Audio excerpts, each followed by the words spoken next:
Astaghfirullah. Bismillahirrahmanirrahim. Assalamualaikum warahmatullahi wabarakatuh.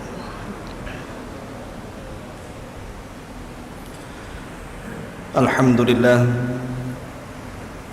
salatu wassalamu ala rasulillah wa ala alihi wa sahbihi wa mawalah wa la hawla wa la quwata illa billahi wa ba'du. Segala puja dan puji hanya milik Allah subhanahu wa ta'ala. Di malam hari ini kita masih bisa dipertemukan Allah di Masjid Muhajirin. Salawat dan salam tak lupa kita haturkan kepada Rasul kita yang mulia Muhammad sallallahu alaihi wa ala alihi wasallam. Allahumma salli ala Muhammad wa ala alihi wa sahbihi wa man sara ala nahjihi ila yaumiddin. Pembahasan di malam hari ini kita akan membahas tentang satu sosok yang sangat memusuhi Nabi sallallahu alaihi wasallam, dan ini akan terulang sampai hari ini, bahkan sampai hari kiamat dibangkitkan. Sampai-sampai Al-Quranul Karim menyebutkan sosok ini dan diturunkan satu surat secara sempurna. Bahkan surat yang sangat mudah dihafal, mulai daripada orang dewasa sampai anak-anak. Artinya sejarah ini akan terus terulang terbaca sampai hari ini, bahkan sampai kiamat dibangkitkan. Siapa tokoh yang kita akan bahas di malam hari ini? Dialah Abdul Uzza ibn Abdul Muttalib, atau dikenal dengan Abu Lahab.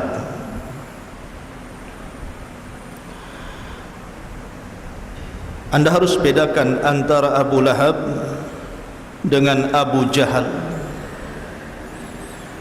karena ada seorang syekh bercerita, ada seorang imam ketika membaca surah Tabbat salah dia menyebutkan nama.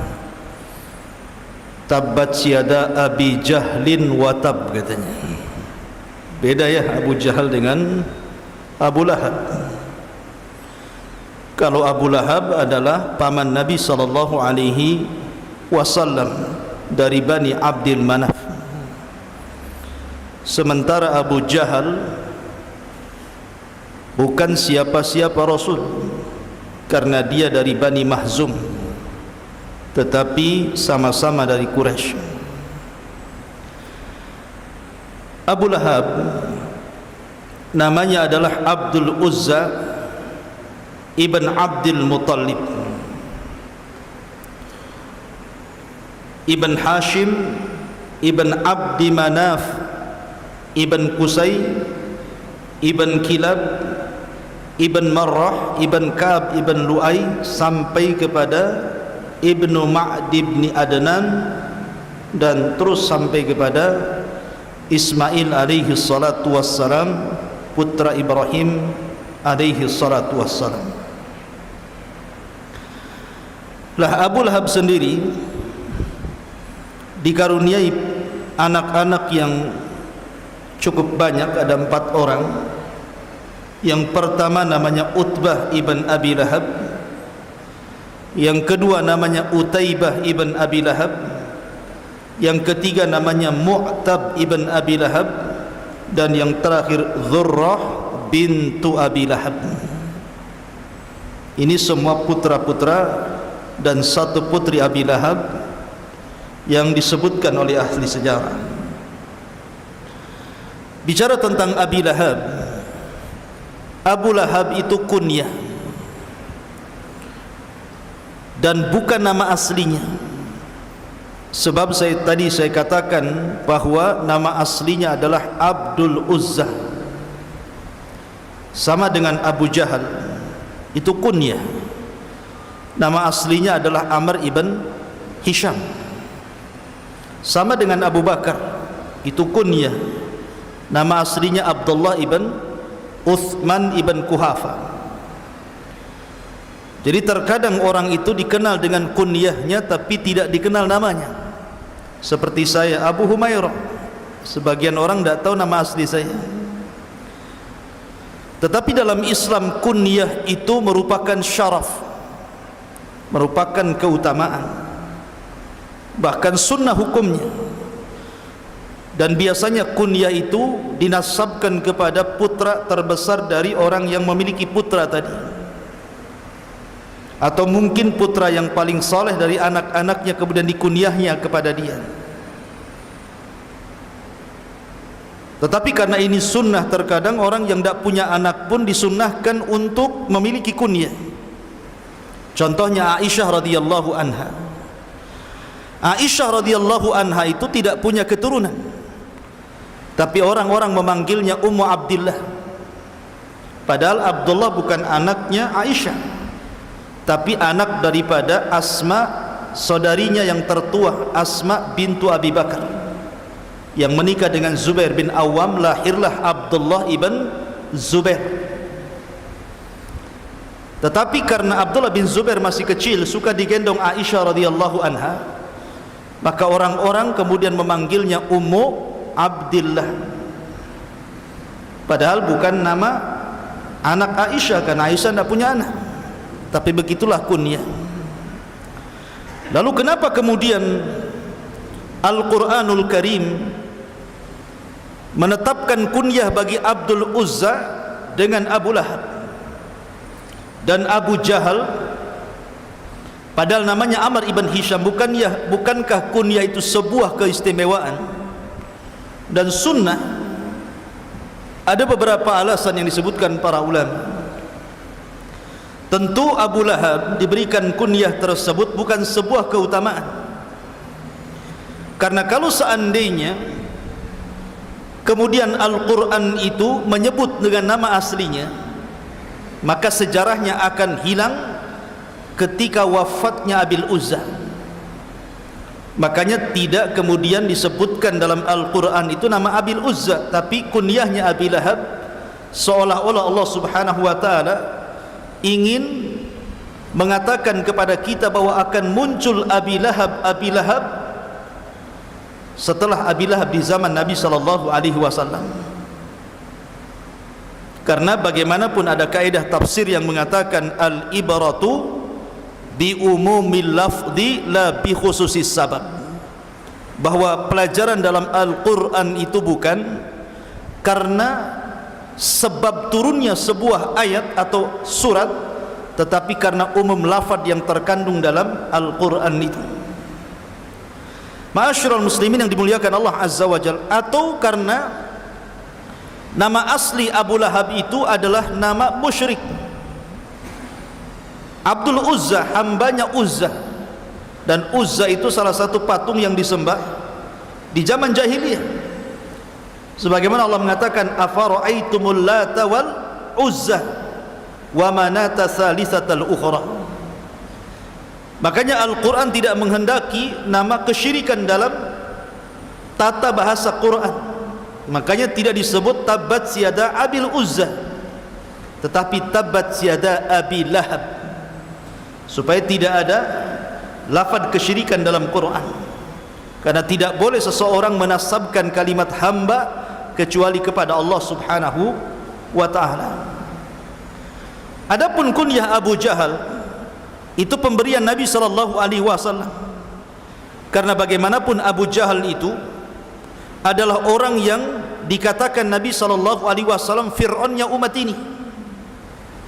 Namanya kan Amr bin Hisham, dan orang-orang jahiliyah menyebutnya Abul Hakam, karena bijaknya kalau bicara Abu Jahal ini. Tapi karena dia menolak Islam dan tidak mendapatkan hidayah, makanya kemudian Rasul pun menggelari Amr bin Hisham dengan Abu Jahlin. Abu itu bapak, Jahl itu bodoh. Bodoh karena tidak menerima hidayah Allah subhanahu wa ta'ala. Ma'asyiral muslimin yang dimuliakan Allah Azza wa Jalla, di zaman Nabi sallallahu alaihi wasallam Tidak ada satu keluarga yang sepakat memusuhi Nabi SAW melebihi keluarga Abu Lahab. Itu satu keluarga itu. Dari Abu Lahab, bapaknya, kemudian istrinya Arwa bintu Harbin atau kunyahnya Ummu Jamil, kemudian Utbah dan Utaibah juga ikut menyakiti Nabi SAW. Dan ini pelajaran bahwa seburuk-buruk keluarga adalah keluarga yang memerangi Islam, yang memerangi dakwah dan memerangi kebaikan, seperti keluarga Abu Lahab. Bayangkan ikhwatu fiddin yang dimuliakan Allah Azza wa Jalla, Abu Lahab ini bukan orang lain bagi Rasulullah. Abu Lahab itu paman Rasul, karena Nabi SAW dikaruniai oleh Allah 10 paman. Tetapi ketika diutusnya Nabi dan Rasul, yang masih hidup kala itu cuma 4. Abu Lahab, kemudian Abu Talib, kemudian Hamzah dan Abbas. Lah dari paman-paman Nabi SAW, yang paling jahat kepada Rasul adalah Abu Lahab. Harusnya kedekatan nasab dengan Nabi SAW itu Abu Lahab orang yang pertama masuk Islam, kan? Harusnya seperti itu, karena dia dekat dengan hidayah.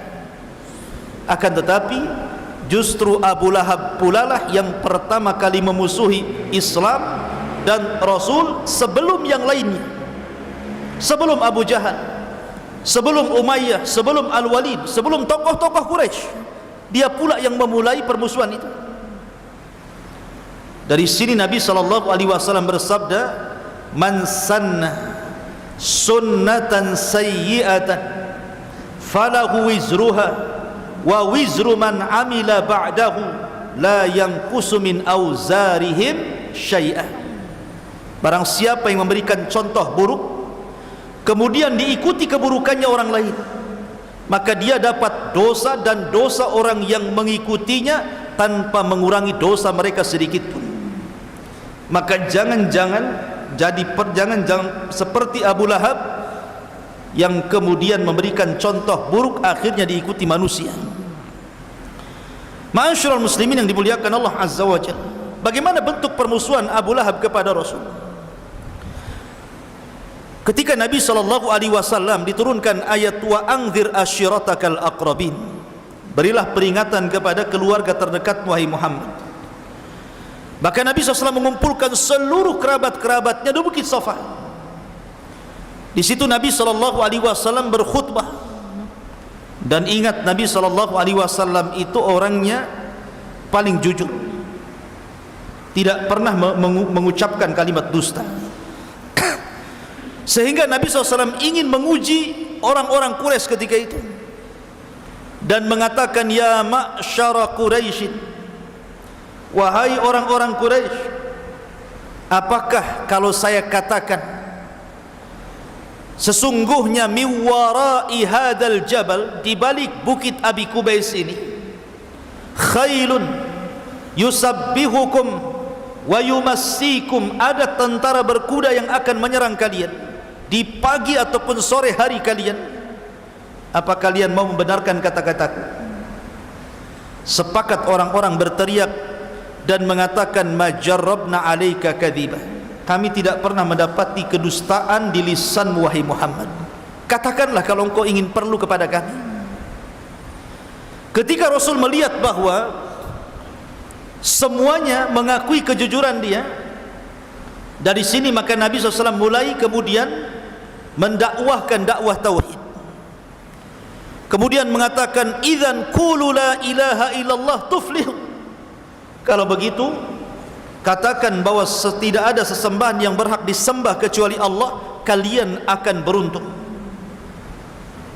Ketika Nabi SAW sedang berceramah seperti itu, mengajak manusia ke dalam tauhid, di tengah-tengah keramaian orang, tiba-tiba muncul orang yang berteriak, rupanya Abu Lahab. Kemudian mengatakan, tabban laka sa'iral yaum ya Muhammad, alihadza jama'tana, kecelakaan bagi engkau seluruh hari ini wahai Muhammad, oh untuk ini kau kumpulkan kami ya rupanya. Dari sini permulaan permusuhan Abu Lahab. Tapi Nabi SAW itu orang beradab, tidak membantah sama sekali pamannya, dia diam saja sampai akhirnya turun surah Tabbat yada Abi Lahab wa tab ila akhiril ayat. Inilah permulaan permusuhan orang-orang kafir terhadap Nabi SAW, dimulai dari pamannya sendiri. Bahkan ketika Nabi SAW datang ke pasar-pasar atau datang musim haji dan umrah, dari mana-mana orang datang ke Mekah untuk haji dan umrah ala jahiliyah, maka Nabi SAW mulai berdakwah ke pasar-pasar dan ke kerumunan manusia. Ayuhan nas, qulu la ilaha illallah, wahai manusia katakan la ilaha illallah, tamliku bainal arabi wal a'jam, kalian akan menguasai bangsa Arab ataupun bangsa non Arab.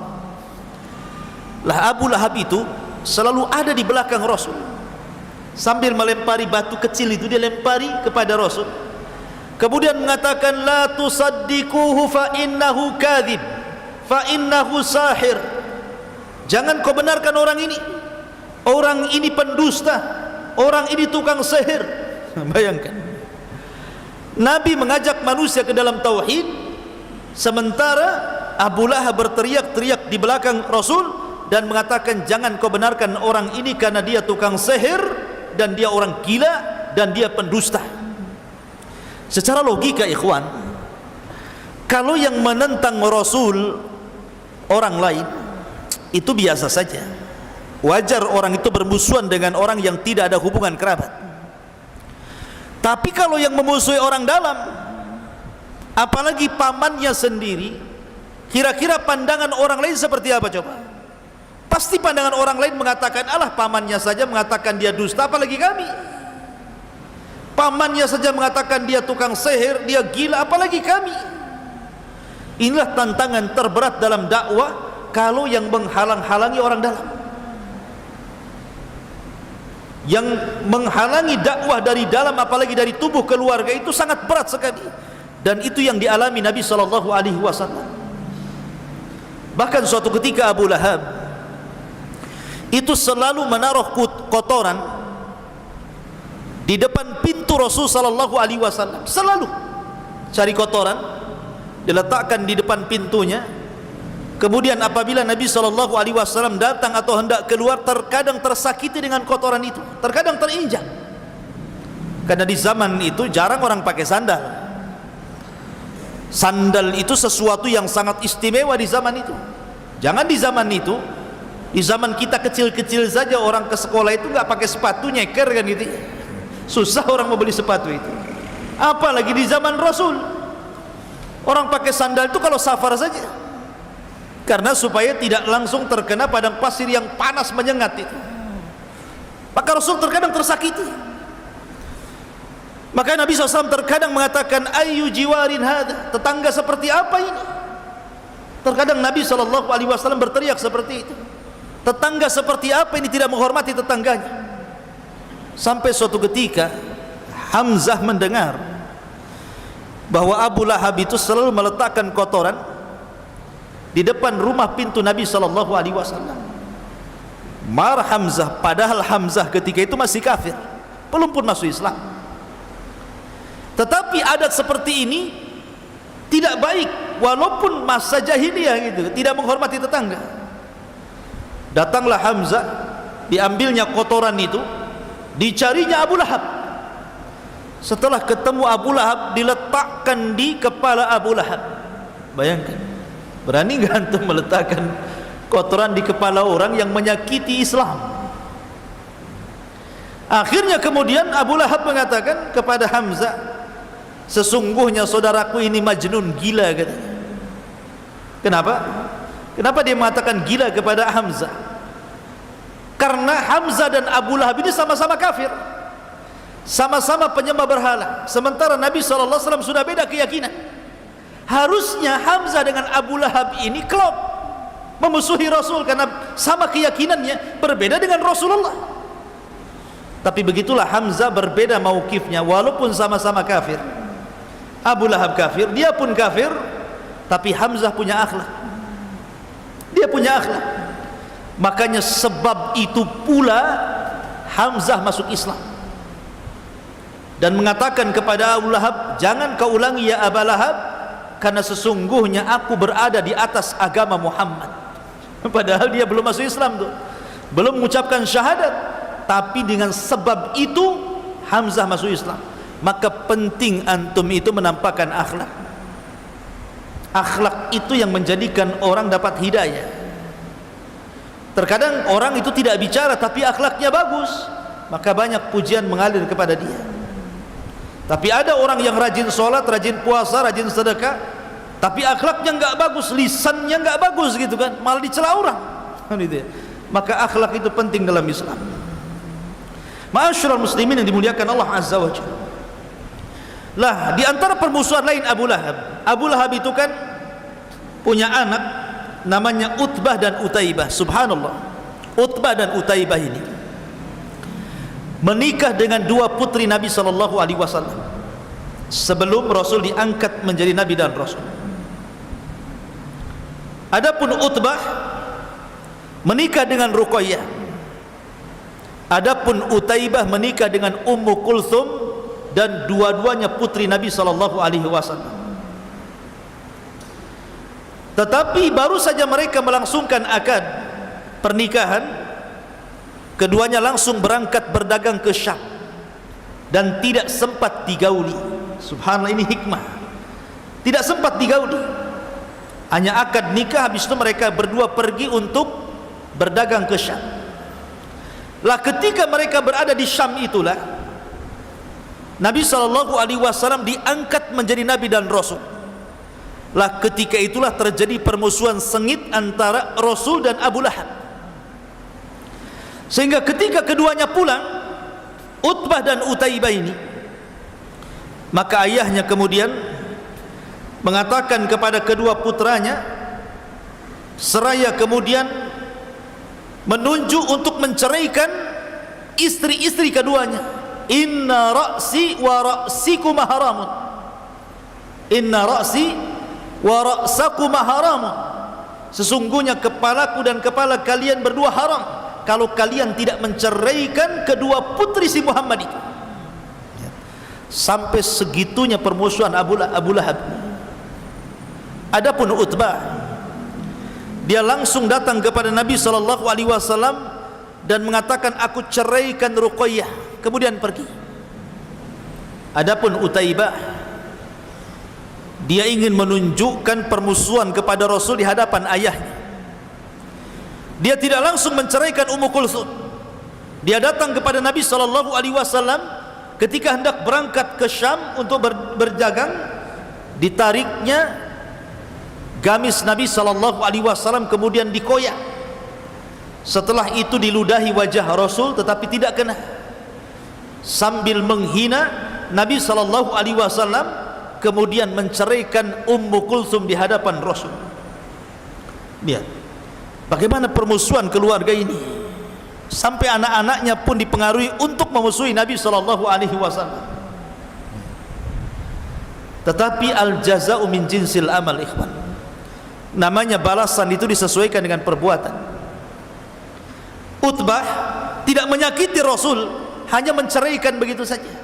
Tapi karena Utaibah sudah mengoyak gamis Rasul, menghina Rasul, meludahi wajah Rasul walaupun tidak kena, sampai-sampai Nabi SAW berdoa kepada Utaibah dan mengatakan, Allahumma sallit alaika kilabun min kilabi. Ya Allah, kuasakan kepada orang ini, maksudnya Utaibah, anjing dari anjing-anjing. Doa Rasul ini terngiang di telinga Utaibah. Ulang dia. Kemudian diceritakan kepada ayahnya apa yang sudah dilakukan kepada Rasul. Dan diceritakan juga doanya Nabi SAW kepada dia, Allahumma sallit alaika kalbun min kilabik. Ya Allah, kuasakan kepada orang jahat ini anjing dari anjing-anjing. Abu Lahab gemetar ketika itu, karena mereka tahu doa orang-orang yang dizalimi itu mustajab. Dan dalam hati mereka itu mengakui kebenaran Nabi SAW. Makanya Akhnas ibn Syurek suatu ketika masih kafir, Akhnas ibn Syurek ini mendatangi Abu Jahal. Berdua saja itu di rumahnya. Kemudian mengatakan, kata Akhnas, ya Aba Jahlin, coba menurutmu, menurut keyakinanmu, sebenarnya agama Muhammad itu benar atau salah? Ini Akhnas ngomong sama Abu Jahal. Coba menurut hati yang paling dalam yang kau miliki, wahai Abu Jahal, agama Muhammad itu benar atau salah sebenarnya? Lihat jawaban Abu Jahal. Dia mengatakan, fa innahu shadiq, agama Muhammad itu benar. Itu Abu Jahal itu mengatakan kepada Akhnas, agama Muhammad itu benar, aku tidak mendapat, tidak berdusta. Artinya orang-orang pembesar Arab itu hati mereka mengakui kebenaran syariat Rasul. Makanya Akhnas mengatakan, kalau engkau mengakui dia di atas kebenaran, kenapa kau tidak ikut dia, katanya. Ini alasan Abu Jahal kenapa tidak mau ikut agama Rasul. Kata Abu Jahal, wahai Akhnas, kemuliaan Bani Qusay itu ada di memberi makan orang-orang fakir, memberi minum jamaah haji, membayar diat, dan begitu seterusnya. Kemudian kami dari Bani Mahzum dan Bani Abdul Manaf, kabilahnya Abu Talib, di dalam Quraisy itu selalu mengambil hati orang-orang Quraisy dengan berlomba-lomba di atas kebaikan. Kalau mereka membayarkan diat, kami juga ikut membayarkan diat. Kalau mereka memberikan santunan kepada fuqara wal masakin, kami juga sama. Kalau mereka memberikan minum kepada jemaah haji, kami juga sama. Jadi kami Bani Mahzum dengan Bani Abdul Manaf itu setara dalam kabilah Quraisy. Akan tetapi tiba-tiba Bani Abdi Manaf mengatakan, sesungguhnya kami memiliki nabi dan kalian tidak punya nabi. Bingung, apa yang mau kami jawab, katanya Abu Jahal. Apa kami juga akan mengatakan kami juga punya nabi sementara kami tidak punya nabi? Dari situlah saya tidak mau ikut agama Muhammad. Hasad, kibar, sombong. Jadi mereka itu mengakui sebenarnya apa yang didakwakan Rasul itu benar, hatta Abu Jahal sendiri. Tetapi karena kesombongan, karena hasad mereka, akhirnya mereka memusuhi Rasul sallallahu alaihi wasallam. Lah Abu Lahab itu seperti itu juga. Ma'asyiral muslimin yang dimuliakan Allah azza wa jalla. Lah Abu Lahab ini ketika perang Badar, dia tidak ikut perang Badar. Maksudnya tidak ikut dalam pasukan Abu Jahal, karena memang Abu Lahab itu terkenal pengecut. Dia bukan orang pemberani, tetapi dia tetap ingin membela musuh Rasul. Dengan cara apa? Menyewa orang-orang untuk ikut terlibat dalam perang Badar. Dia memang tidak ikut, tapi dia sewa orang. Lihat bagaimana permusuhannya, sampai menyewa orang untuk ikut terlibat dalam perang Badar memusuhi Nabi sallallahu alaihi wasallam. Seperti itulah Abu Lahab permusuhannya dengan Nabi sallallahu alaihi wasallam. Belum lagi istrinya Ummu Jamil, Arwa bintu Harbin. Ummu Jamil ini bukan orang biasa. Dia wanita yang sangat istimewa di tengah-tengah Quraisy. Bagaimanapun dia keturunan orang hebat, karena dia saudari daripada Abi Sufyan. Abu Sufyan ibn Harb punya saudari namanya Arwa bintu Harbin, menikah dengan Abu Lahab. Karena Abu Lahab itu dari sekian paman Rasul yang paling kaya itu Abu Lahab, kemudian yang paling ganteng, orangnya tampan Abu Lahab itu. Makanya orang Arab ketika mengatakan kepada orang yang tampan itu dengan sebutan lahab, cahaya, bercahaya. Karena tampannya Abu Lahab, kemudian orang kaya, wajar mendapatkan istri dari turunan bangsawan Arwa bintu Harbi. Tetapi betul kata Allah subhanahu wa ta'ala, innal insana la yatgha an ra'ahu staghna. Manusia itu mudah melampaui batas kalau Allah berikan kekayaan banyak kepada dia. Lah Ummu Jamil ini tidak kalah hebatnya permusuhan dengan Nabi sallallahu alaihi wasallam. Sampai-sampai Al-Quran sendiri mengatakan hammalatal hatab. Jadi setiap hari dia membuat isu tentang Nabi SAW, membuat habar-habar hoax tentang Nabi SAW di tengah-tengah wanita-wanita Quraisy. Dan kalau sudah emak-emak nyebarkan hoax itu beda dengan laki-laki nyebar hoax. Itu cepat itu, ya. Karena mulutnya perempuan itu lebih panjang kan dibandingkan jilbabnya, ya. Jadi kalau dia mau fitnah itu luar biasa. Bukan hanya dengan lisannya, tapi juga dengan dananya. Dengan kalung-kalungnya dia jual, kemudian dananya itu untuk membayar orang untuk memfitnah Rasul, mengadu domba Rasul. Terkadang menyuruh orang meletakkan duri di tempat jalan Nabi SAW pulang ke rumah. Dan sekali lagi di zaman itu jarang pakai sandal, jadi kalau diletakkan duri mudah keinjak. Begitu cara menyakiti Nabi SAW. Bahkan suatu ketika Ummu Jamil ini pegang batu, mau menumbuk dengan batu itu wajah Nabi SAW. Dicarinya Rasul. Rupanya Nabi SAW sedang bersandar di kiswah Ka'bah dengan Abu Bakar. Ketika dari kejauhan Abu Bakar melihat Arwa bintu Harbin dan mengatakan, ya Rasulullah, kayaknya wanita ini sedang marah, sebaiknya kau pergi. Tapi Rasul tidak mau pergi dan mengatakan, tenang saja, biarkan dia datang. Datang Arwa bintu Harbin ini. Allah takdirkan kedua matanya tidak melihat Rasul. Itu mukjizat, Rasul tidak bisa kelihatan oleh Ummu Jamil, padahal di hadapannya yang kelihatan cuma Abu Bakar saja. Kemudian kata Arwa bintu Harbin, ya Aba Bakrin, aina sahibuk? Di mana kawanmu si Muhammad itu? Abu Bakar heran, ada di sampingnya kok nanya di mana saudaranya.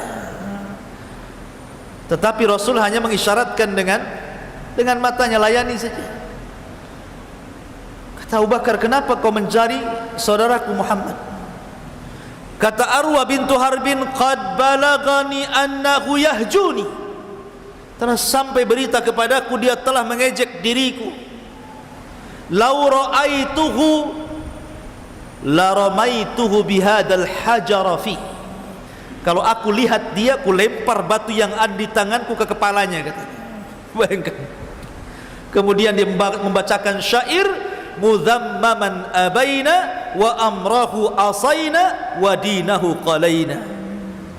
Mudhammam, orang yang tercela, kami tidak mau untuk mengikutinya. Wa amrahu asaina, seluruh perintahnya kami bermaksiat. Wa dinahu qalaina, dan semua agamanya kami berlepas diri. Kemudian dia pergi sambil gerutu. Rasulullah di depan tapi tidak melihat. Lihat apa kata Rasul kepada Abu Bakar, a'mallahu basaraha, Allah butakan kedua matanya sehingga dia tidak bisa melihat. Dari sini ma'asyiral muslimin yang dimuliakan Allah Azza wa Jalla, demikian dahsyatnya permusuhan Abu Lahab. Baik Abu Lahab, baik istrinya, baik anak-anaknya ikut campur untuk memerangi Nabi SAW. Pantaslah kalau seandainya Allah Subhanahu wa taala akhirnya menurunkan surat khusus untuk bicara tentang Abu Lahab. Kita sedikit membahas tentang surat yang turun kepada Abi Lahab. Allah Subhanahu wa taala berfirman, tabbat yada Abi Lahab wa tab. Celaka kedua tangan Abi Lahab, wa tab, dan pasti celaka. Subhanallah, keajaiban bahasa Quran. Tabba, kalaupun dibalik batta, tabbat itu diambil dari tabbah. Coba kita balik ba duluan, batta, dua-duanya artinya sama, celaka. Antum mau ngomong tabba ataupun batta itu sama dalam bahasa Arab artinya itu. Celaka dua-duanya. Kecelakaan bagi yada Abi Lahab, kedua tangan, maksudnya kedua tangan di sini karena yang paling banyak melakukan pergerakan itu tangan. Artinya usaha Abi Lahab dan pasti binasa. celaka seluruh usaha Abi Lahab dan pasti binasa. Di sini Allah Subhanahu wa taala sekali lagi saya katakan tidak menyebut nama aslinya. Harusnya Tabbat yada Abil Uzza wa tab. Harusnya kan seperti itu, karena nama aslinya bukan Abi Lahab, Abil Uzza. Kenapa kemudian kunyahnya yang disebutkan di sini? Ada beberapa perkara yang tadi saya sudah sebutkan. Satu, karena Abil Uzza itu nama kesyirikan, dan Allah tidak hendak meletakkan nama kesyirikan dalam Al-Quran, maka tidak disebut nama Abil Uzza, tapi kunyahnya Abi Lahab.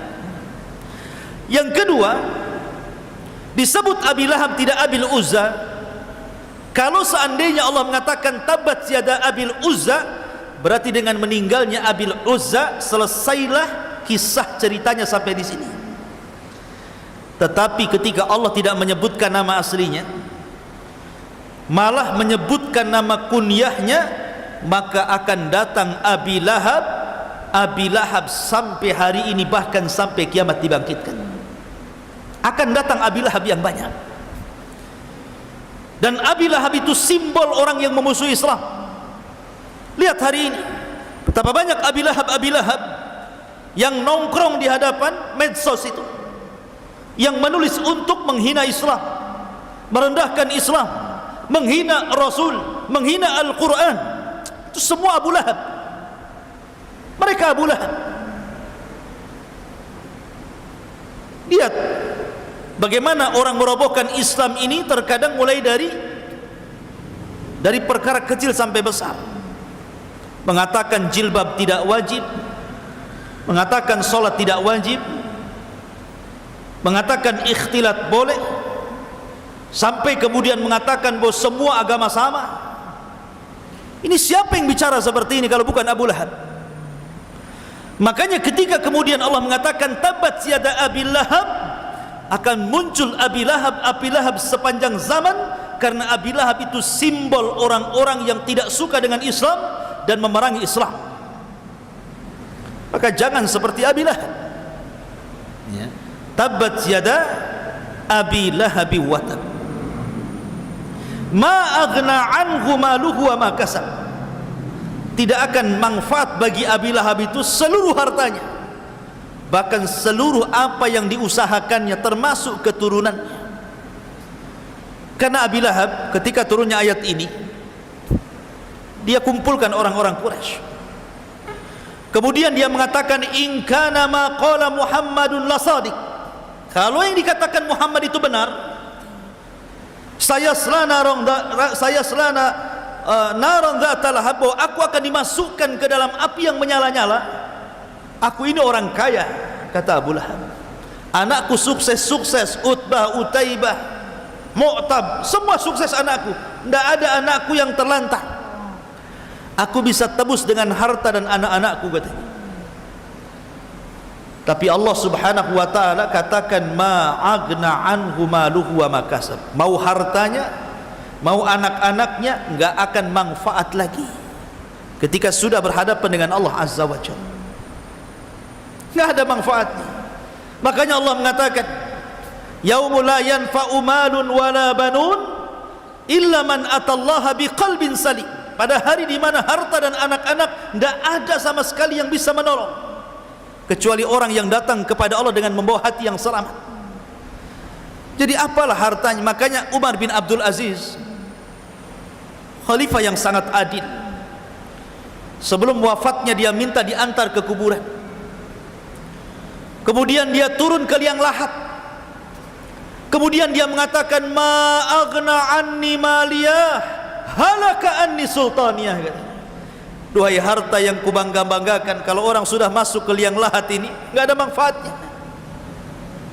Duhai kepemimpinan jabatan yang selama ini kubanggakan, apalah manfaatnya kalau orang sudah masuk ke liang lahat ini, coba. Kemudian dia menangis. Ma'asyiral muslimin yang dimuliakan Allah Azza wa Jalla, ma aghna anhu maluhu wa ma kasab. Justru terkadang harta dan anak-anak itu akan menjadi bumerang pemiliknya ketika kedua perkara itu justru digunakan untuk memusuhi Islam, dilipat gandakan azabnya. Kan ada orang-orang yang musuh Islam itu menghabiskan hartanya dan juga menggerakkan anak-anaknya seperti Abi Lahab. Ma'asyiral muslimin yang dimuliakan Allah Azza wa Jalla, dari sini ada faedah yang besar bahwa tidak ada manfaat sedikit pun nasab, apakah nasab sampai kepada Rasul ataukah kepada yang lain. Nasab itu tidak akan manfaat, padahal Rasul mengatakan semua nasab terputus pada hari kiamat kecuali nasab yang tersambung kepadaku. Abi Lahab tersambung nasabnya kepada Rasul. Manfaat? Tidak. Tidak ada manfaat kedekatan Abi Lahab dengan Rasul sama sekali. Padahal ikhwan, Nabi SAW kan punya paman 4, Hamzah, Abbas, Abi Lahab, Abu Talib. Okelah Hamzah dan Abbas ini masuk Islam, kita tidak akan bicara. Tapi Abu Talib itu mati kafir, Abu Lahab mati kafir, sama-sama kafirnya. Tetapi satupun Al-Quran dari surah Al-Fatihah sampai Qul a'udzu birabbin nas, tidak ada satupun ayat ataupun surat yang mencela Abu Talib. Mana ada? Coba anda cek Al-Quran, tidak ada satupun ayat yang mencela Abu Talib, tidak ada. Bahkan Abu Talib mendapatkan syafaat khusus bagi Rasul. Dia diringankan azabnya, walaupun tidak bisa keluar dari neraka selamanya, tapi diringankan azabnya. Dia hanya sampai ke tumit mata kakinya nerakanya, tapi cukup mendidihkan kepalanya, kata Rasul. Harusnya Abu Talib itu berada di gelombang neraka yang paling dalam, tapi karena dia sudah menolong diriku semasa dakwahku, kata Rasul, maka dia berikan syafaat khusus, diringankan azabnya. Tetapi Abu Lahab sama-sama kafir. Abu Talib mati kafir, Abu Lahab mati kafir. Tapi lihat, Allah Subhanahu wa taala turunkan ayat Tabbat yada Abi Lahab dengan surat yang sangat pendek dan tidak disisipkan di surat yang panjang. Kan bisa saja surah Al-Lahab ini disisipkan di tengah-tengah surah Al-Baqarah, disisipkan di tengah-tengah surah Al-Imran, disisipkan di tengah-tengah surah An-Nisa, disisipkan di tengah-tengah surah Al-A'raf, kan bisa saja. Kenapa kemudian dipisahkan? Satu surat yang sangat pendek, pendek sekali, sampai anak kecil bisa menghafalnya, menunjukkan bahwa balasan itu disesuaikan dengan usahanya. Karena dia orang yang pertama memusuhi Rasul, melibatkan seluruh keluarga dan hartanya untuk memusuhi Rasul, maka seolah-olah ayat ini menjadi doa bagi Abi Lahab. Sampai hari ini bahkan kiamat dibangkitkan, semua orang membacanya, sampai anak-anak pun bisa membacanya. Sampai orang yang hafalannya tidak punya, kalau jadi imam tabat si aja paling yang bisa itu. Coba lihat, ngeri dia Abu Lahab. Dibuatkan surat pendek sehingga orang mudah ngapal, seolah-olah doa bagi dia. Semua akan diingat tuh kenangan Abi Lahab itu. Ma'asyiral muslimin yang dimuliakan Allah Azza wa Jalla, intinya hubungan nasab itu tidak akan manfaat walaupun nasabnya sampai kepada Rasul, kalau dia justru memerangi agama Nabi sallallahu alaihi wasallam. Mau anda Habib, mau anda bukan Habib, yang menentukan kemuliaan bukan nasab anda kepada Rasul, tapi ketakwaan anda kepada Allah Subhanahu wa taala. Ma'asyiral muslimin yang dimuliakan Allah Azza wa Jalla, kemudian Allah mengatakan sayasla naran dzatal lahab.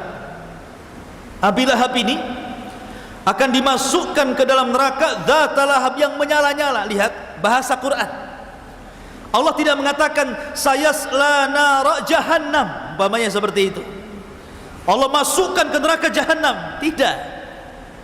Tapi Allah mengatakan dzatal lahab, apinya yang disebut, menunjukkan, kata para ulama, aswa adzabillah, seburuk-buruknya azab Allah yang akan menimpa Abu Lahab.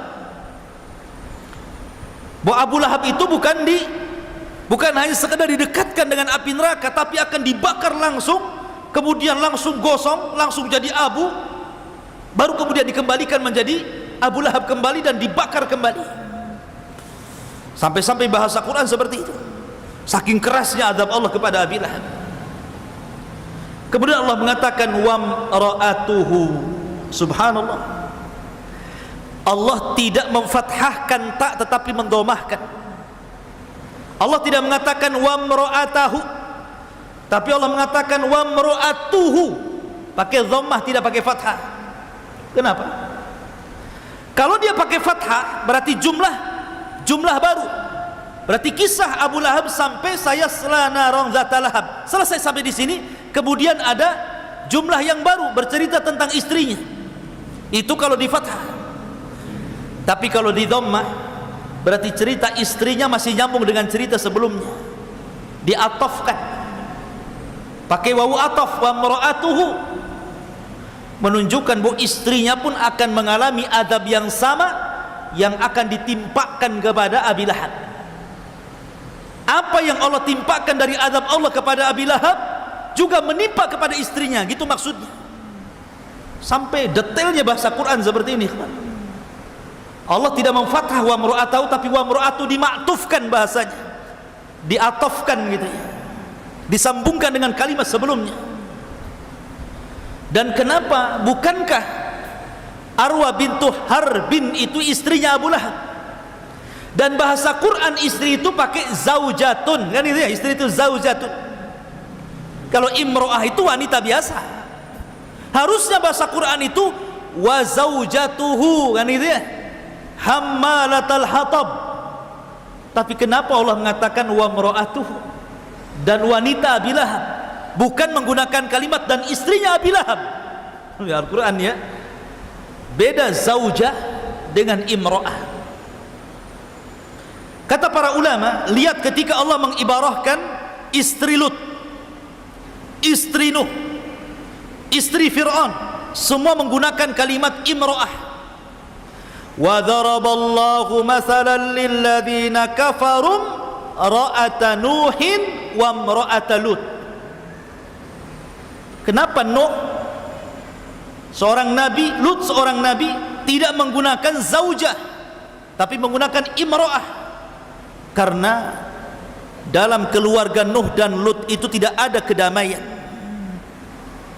tidak ada kedamaian, karena kedua wanita Lut dan juga Nuh ini berkhianat kepada suaminya. Fakhanatahuma, makanya Allah mengatakan waqila dkhulan nar ma'ad dakhilin. Allah masukkan kedua wanita ini ke dalam neraka.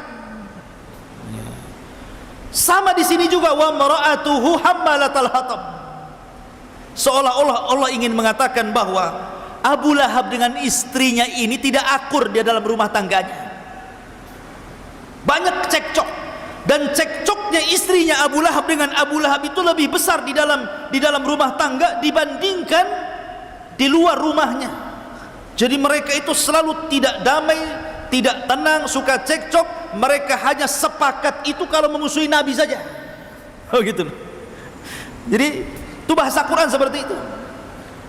Sebab kalau sudah cekcok di dalam rumah, pasti akan buruk keluar rumah. Coba saja antum bermasalah dengan istri kan, marah dengan istri, kadang-kadang kemarahannya ini terbawa keluar rumah kan. Kenapa lah kau emosi hari ini? Tak ada lah, padahal lagi emosi di rumah kan gitu. Itu terbawa tuh biasanya seperti itu. Nah makanya Abu Lahab ini emosi dalam rumah itu juga keluar rumah sama dengan istrinya. Makanya Allah tidak menggunakan wa zaujat lain dengan istri-istri Rasul. Allah tidak menyebut dengan kalimat imro'ah. Ya ayyuhan nabi kul ya ayyuhan nabi kul li azwajika wa banatika wa nisa'il mu'minin, kan gitu. Wahai Nabi, katakan kepada ajwaz, jama daripada zaujah, istri-istrimu. Karena istri Rasul dengan Rasul itu sakinah, mawaddah, warahmah, tidak ada permusuhan. Tapi keluarga Abu Lahab itu permusuhan, itu suami istri, sehingga permusuhannya sampai keluar rumah. Itulah jeleknya keluarga Abu Lahab. Makanya Allah bahasakan wa imra'atuhu hammalatal hatab. Hamma dalam bahasa Arab itu namanya siyagul mubalaghah. Siyagul mubalaghah itu artinya bentuk isim yang berbentuk berlebih-lebihan dalam makna. Jadi bukan hanya sekedar membawa satu kali, tapi sering membawa, gitu maksudnya. Bukan hanya memfitnah satu kali, tapi terus memfitnah. Itu disebut hammalatul hatab namanya. Bukan sekali dua kali, tapi mengadu dombanya itu terus, seolah-olah hidupnya dihabiskan hanya untuk mengadu domba, menjelek-jelekan Nabi sallallahu alaihi wasallam. Itulah arti hammalatul hatab. Makanya Al-Quran ini, kaidah Al-Quran, ikhwan, siapapun yang dicela dalam Al-Quranul Karim, maka dia tidak pernah akan mendapatkan hidayah sampai dia mati. Siapapun yang dicela dalam Al-Quran, maka dia tidak akan pernah mendapatkan hidayah sampai dia wafat. Abu Lahab dicela dalam Al-Quran wafat su'ul khatimah. Istrinya dicela dalam Al-Quran wafat su'ul khatimah. Abu Jahal dicela dalam Al-Quran, ara'aita alladhi yanha 'abdan idza shalla. Tidakkah kau melihat ada seseorang yang berani melarang orang sedang sholat? Karena Abu Jahal mengatakan, kalau aku melihat Muhammad sholat di Ka'bah, ku tunjang lehernya, katanya. Maka Allah turunkan ara'aita alladhi yanha 'abdan idza shalla, dicela dalam Al-Quran. Akhirnya Abu Jahal pun mati su'ul khatimah. Al-Walid ibn Mughirah diturunkan dalam surah Al-Mudaththir, darni wa man khalaqtu wahida wa ja'altuhu malam ma'duda wa banina syuhuda, sampai akhir surah Al-Mudaththir turun kepada Al-Walid ibn Mughirah. Al-Walid ibn Mughirah mati su'ul khatimah. Siapapun yang dicela dalam Al-Quran tidak akan selamat. Tapi orang-orang yang tidak dicela dalam Al-Quran, Abu Sufyan, kurang apa musuhannya dengan Rasul? Dia yang memimpin perang Uhud dan memimpin orang-orang musyrik sehingga banyak para sahabat terbunuh, tapi Quran tidak mencela Abu Sufyan. Makanya dia dapat hidayah, masuk Islam ketika Fatu Mekah. Ya. Ma'asyiral muslimin yang dimuliakan Allah Azza wa Jalla. Kemudian Allah mengatakan fi jidihahab lum mim masad. Maka di lehernya akan diletakkan sabut dari api jahannam. Sering saya ulang, al jaza min jinsil amal.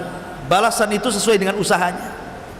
Karena Ummu Jamil ketika di dunia, dia ambil kalungnya, dia ambil gelangnya, dia jual, kemudian uangnya untuk memusuhi Rasul, maka kalung itu kelak akan jadi api di neraka jahanam, kemudian akan melilit lehernya. Begitulah Allah Subhanahu wa taala menyiksa orang-orang yang memusuhi dia. Ma'asyiral muslimin yang dimuliakan Allah Azza wa Jalla. Maka di sini kalau kita melihat keluarga Abu Lahab dalam kehidupan manusia, Allah sudah contohkan kan banyak keluarga kan. Antum baca surah Tahrim, di situ ada macam-macam keluarga. Ada keluarga itu yang suaminya soleh, suaminya baik, tapi istrinya kurang ajar, berkhianat dan kufur, seperti keluarga Nuh dan keluarga Lut. Yang kedua, ada yang terbalik, istrinya baik sekali, solehah, tapi suaminya kufur, suaminya bengis dan jahat, keluarga Fir'aun. Istrinya ahli jannah, keluarganya Fir'aun itu istrinya penduduk surga, satu di antara 4 wanita terbaik dunia, Asyah bintu Muzahid, tapi suaminya makhluk yang paling buruk yang ada di permukaan bumi, Fir'aun laknatullah. Yang ketiga, ada keluarga itu yang dua-duanya tidak soleh dan soleh, seperti keluarga Abu Lahab ini. Suaminya seperti itu, istrinya juga seperti itu, sama-sama tidak suka dengan agama, tidak suka dengan dakwah, tidak suka dengan tauhid. Yang ketiga, yang keempat, ada keluarga yang dua-duanya mencintai Allah. Itulah keluarga Nabi sallallahu alaihi wasallam. Makanya tidak ada keluarga yang layak dicontoh melebihi keluarga Nabi sallallahu alaihi wasallam. Laqad kana lakum fi Rasulillahi uswatun hasanah. Sungguh ada pada jati diri Rasul itu suri toladan yang indah bagi kita, termasuk saat berkeluarga Nabi sallallahu alaihi wasallam. Jangan seperti Abi Lahab. Ya. Jangan seperti Abi Lahab. Ini suami istri kompak masalahnya, memusuhi Islam. Ma'asyiral muslimin yang dimuliakan Makanya Abu Lahab diberikan azab oleh Allah di dunia sebelum akhirat. Suatu ketika Abu Lahab ini sedang menunggu kabar tentang kemenangan di Badar, karena kan dia tidak ikut Badar, dia pengecut, nyewa orang, dia menunggu menangkah kalah begitu saja. Tiba-tiba dari kejauhan datang Abu Sufyan dengan ketakutan, dengan beberapa orang yang lari dari orang-orang musyrik karena kekalahan di Badar. Kemudian Abu Sufyan menceritakan di hadapan Abu Lahab, kita kalah wahai Abu Lahab. Aku heran, kenapa tentara si Muhammad itu banyak sekali ditolong oleh tentara berkuda, semua berwarna putih, dengan berjubah putih, di tangannya ada pedang terhunus, sampai kami lari tunggang langgang. Di samping Abu Lahab ini ada budaknya Abbas, namanya Fadl. Ada budaknya Abbas, dia orang yang beriman dan menyembunyikan keimanannya. Tiba-tiba refleks ngomong, itulah malaikat yang menolong Muhammad. Marah Abu Lahab ini. Di pentungnya itu budaknya si Abbas itu, seolah-olah apa? Membela Rasulullah. Akhirnya karena terlukalah budaknya Abbas ini, pulang. Kemudian lapor kepada istrinya Abbas, Ummu Fadl. Marah Ummu Fadl ini, dia ambil pentungan, dicarinya Abu Lahab. Kenapa kau sakiti budakku ya Abu Lahab? Dipentung kepalanya. Akhirnya pecah kepalanya sini sama Ummu Fadl, istri daripada Abbas itu. Kenapa kau pukul budakku? Sebab lukanya itulah Abu Lahab meninggal dunia. Ada juga yang mengatakan bahwa Abu Lahab itu terkena penyakit namanya adas, penyakit yang parah, luka yang parah. Jadi ketika kemudian dia hendak safar, di tengah jalan kumat penyakit itu, kemudian meninggal, dan tidak diketahui jasadnya kecuali setelah 3 hari. Bayangkan jasad 3 hari tidak diketahui, busuk tidak? Busuk. Manusia pun tahu ini jasadnya siapa ini? Jasadnya Abu Lahab. Sampai anak-anaknya tidak berani mendekati Abu Lahab karena busuknya. Tapi orang-orang mengatakan kepada anak-anaknya, kalian tega kepada bapak-bapak kalian, kuburkan ayah kalian ini. Tapi mereka tidak mau. Terpaksalah akhirnya dikubur di mana dia meninggal. Tidak digalikan kuburan, langsung dilempari batu. Kayak orang dirajam, dilempari batu sampai numpuk. Itulah kuburannya Abu Lahab. Subhanallah, Allah hinakan. Termasuk putranya juga Utaibah, yang sudah meludahi Rasul, mengoyak gamis Rasul. Ketika dia hendak berangkat ke Syam, Abu Lahab ini terngiang dengan doanya Rasul, sehingga dia mengatakan kepada kawan-kawannya, jaga putraku ini, jaga putraku ini. Kan sebenarnya Abu Lahab itu yakin dengan doanya Rasulullah, suruh minta ke kawan-kawan dagangnya, tolong jaga putraku ini, katanya, karena aku mendengar Muhammad mendoakan seperti ini, katanya. Berangkatlah mereka ke Syam. Ketika sudah sampai di perbatasan Syam, di tempat namanya Bani Zuraik, orang-orang ini sedang tidur di bawah pohon sambil istirahat. Ketika terbangun, tiba-tiba ada asad, ada harimau, ada singa di hadapannya, singa padang pasir. Tiba-tiba yang diserang pertama adalah Utaibah. Langsung diserang lehernya, kemudian dipisahkan leher dari badannya. Ketika itu singa itu menggigit lehernya, dia sempat berteriak, qatalani Muhammad, qatalani Muhammad, katanya. Muhammad sedang membunuhku. Muhammad di mana? Dia di mana? Dia ada di Syam, Rasul ada di Madinah, tapi dia mengatakan qatalani Muhammad, qatalani Muhammad. Muhammad sedang membunuhku, Muhammad sedang membunuh, sampai akhirnya meninggal, terpisah kepala dari badannya. Bagaimana Allah Subhanahu wa taala mengazab orang yang memusuhi dakwah. Hati-hati. Siapapun yang memusuhi dakwah Nabi sallallahu alaihi wasallam, pasti akan ada azab dunia sebelum azab akhirat. Dan itu terjadi di zaman Imam Ibnu Hazm, sampai dikisahkan di zaman Imam Ibnu Hazm, ada seorang laki-laki yang mendengar hadis, kan tidak boleh seseorang itu dalam sholat melihat ke atas atau ke samping. Karena itu curian syaitan yang sedang mencuri khusyuk kita. Ya. Kemudian Nabi SAW mengancam akan dirubah kepalanya seperti kepala keledai, kan begitu hadisnya. Siapa yang mengangkat kepalanya melihat ke langit kemana-mana ketika sholat itu, maka akan dirubah kepalanya seperti kepala keledai. Dalam riwayat, apabila dia mendahului imam.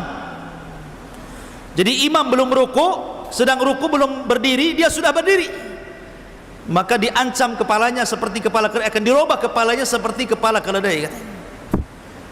Jadi orang ini nggak yakin, mana ada kepala orang kok diganti dengan kepala keledai, katanya. Dipraktekkan pula dalam sholat sama dia. Jadi sebelum imam itu bangkit dari ruku, sudah ruku dulu. Subhanallah, seketika itu Allah robah kepalanya seperti kepala keledai. Dan itu disebutkan oleh Imam Ibnu Hazm dalam kitabnya. Allah berikan azab sebelum dunia, sebelum akhirat. Ya. Bahkan di zaman salaf ada orang yang menghina hadis Rasulullah SAW mengatakan, idza staiqadha ahadukum min naumihi, apabila seseorang bangun dari tidur malamnya, hendaklah dicuci, falyaghsil yadayhi thalatha marrat, hendaklah cuci tangannya 3 kali. Fa inna ahadakum la yadri aina batat yadah, karena seseorang tidak tahu ketika tidur malam itu tangannya di mana, nginap di mana enggak tahu. Nginap di belakang kan, nginap di depan kan enggak tahu kan, itu antum tidur. Tangan antum malah di mana kan enggak tahu. Nyelip-nyelip di mana kan nggak tahu. Makanya setelah bangun tidur cuci dulu, jangan langsung main ambil nasi sahur gitu. Nanti nggak jelas isi tangannya. Tiba-tiba ada seorang laki-laki mengatakan, ana adri aina batat yadi, saya tahu di mana tangan saya menginap. Kurang ajar tidak? Rasul yang mengatakan tidak tahu, dia mengatakan tahu pula, kan begitu ya. Ini kan kurang ajar hadis Nabi nih. Akhirnya dihukum orang ini. Ketika keesokan harinya dia tertidur, tiba-tiba Allah masukkan tangannya satu hasta ke dalam duburnya. Satu hasta itu dari sini ke sini loh Pak, masuk ke liang dubur. Ketika dia bangun, dia kaget tangannya ada di dalam dubur itu. Sekarang baru tahu kan di mana tangannya menginap. Subhanallah. Karena ini menghina sunnah Nabi. Bahkan di zaman Nabi juga ada orang makan pakai tangan kiri. Kata Rasul, kul biyaminik, makan dengan tangan kananmu. Dia mengatakan, la astati, saya nggak bisa. Belum dicoba sudah bilang nggak bisa. Di depan Nabi lagi. Maka Rasul marah dan mengatakan, mastata'ta abadan, idzan mastata'ta abadan, kalau gitu kau tidak akan mampu mengangkat tanganmu selamanya, katanya. Akhirnya dua-duanya nggak bisa ngangkat gitu. Mau makan susah coba. Maka hati-hati dalam mencela sunnah. Maka lihat azabnya Abu Lahab ini pelajaran besar bagi kita. Jangan sampai menjadi keluarga seperti keluarga Abi Lahab. Wallahu a'lam bishawab. Sudah jam 9 lebih. Subhanakallah bihamdika asyhadu an la ilaha illa anta astaghfiruka wa atubu ilaik. Allahu ta'ala alam. Assalamualaikum warahmatullahi wabarakatuh.